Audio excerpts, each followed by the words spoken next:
Sa kanyang State of the Nation address, tila pinatamaan ni Pangulong Ferdinand R. Marcos Jr. ang palpak na serbisyo ng ilang water concessionaire na nagdudulot ng perwisyo sa marami nating kababayan. Nangako naman ng Local Water Utilities Administration na patuloy nila itong imbestigahan batay na rin sa direktiba ng Pangulo. Yan ang ulat ni J.M. Pineda. Ganun pa man, marami kaming natatanggap na reklamo na hindi man lang daw umaabot ang tubig sa kanilang mga gripo. Sa lawak ng reklamo, lampas 6 na milyong consumer sa buong bansa ang kasalukuyang naapektuhan. Wala mang direktang pangalan na sinabi si Pangulong Ferdinand Marcos Jr. sa kanyang ika-4 na sona patungkol sa palpak na serbisyo ng supply ng tubig sa bansa. Pero tila may patama ito sa mga water concessionaires na parte ng joint venture kasama ang mga local water districts sa Pilipinas. Matindi rin ang kanyang pahayag na seryoso ang pamahalaan na pananagutin ang nasa likod ng mga reklamo. Ang mga residente ng San Jose del Monte, Bulacan ang isa sa mga apektado ng pangit na serbisyo ng supply ng tubig. Kabilang dyan si Tatay Jesse na may latak-latak pa daw ang tubig na lumalabas sa kanilang gripo. Araw-araw din daw sila kung mag-imbak ng tubig. Minsan mayroong unang bugso ng tubig. Talagang mabaho, hindi mo ma-take talaga yung mabaho talaga. Anong kulay? Tas minsan may dahon-dahon pa eh. Kasamang dahon-dahon eh, mga dahon ng damo, ganyan. Kasi kaya nga minsan yung host namin sa karwase nagbabara. Malaking bagay rin daw na mismong ang Pangulo ang nanita sa pangit na serbisyong ito. Sa amin, okay naman, pero sana, ba't gawin nila?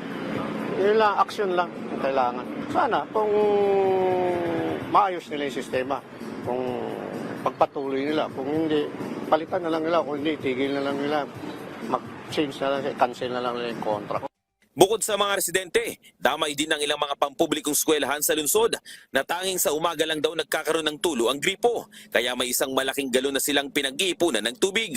Kailangan may drum ka lagi, di ba? May backup ka laging tubig. Kailangan may ganun ka laging setup. Hindi pwede mawalan ng drum. Kasi pag nawalan ng tubig, siyempre, yung CR ng mga bata, kailangan mong intindihin, linisin. Ay lalong importante sa school kasi may mga estudyante rito. Kailangan, di ba, yung CR nga, kailangan pa ba natin ipunan ng ipunan niya? Ang problema pa daw ay ang mabahong amoy ng tubig na galing sa kanilang gripo, kaya hindi rin daw ito magamit ng mga estudyante.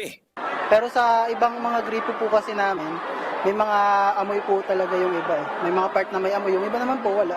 Para siyang amoy, minsan amoy kalawang po eh. Tapos, hindi ko po ma-explain minsan yung amoy niya eh. Hindi mo ma-describe, kaya minsan ang hirap niyang parang gamitin sa parang ipang mo sa katawan mo.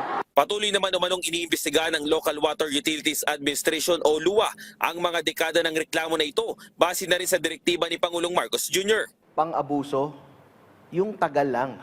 I think it's just it. Yun medyo talaga tingnan ng mabuti. Bakit ang tagal? Bakit hindi kayo nag-invest? Bakit ang ingay-ingay ng mga tao doon? Hindi pa kayo tumugon o gumawa ng paraan? Now, nakakatanggap kami ng catch-up plan. But the catch-up plan is actually an admission that there is fault. That's why you need to catch up. Diba? Diba? And then, ano naman ang makukuha ng mga tao sa catch-up plan? Is it just another wait?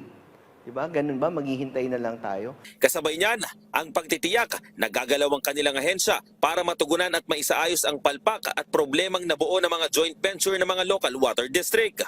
Suportado rin daw nila ang pagbuo ng Department of Waters na magdudugtong sa mga ahensya para maresolba ang malaking problema ng tubig sa Pilipinas.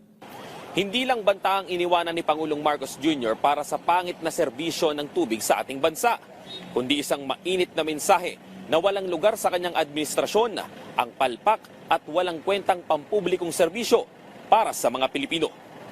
Mula dito sa Bulacan, ako si J.M. Pineda para sa Pambansang TV sa Bagong Pilipinas.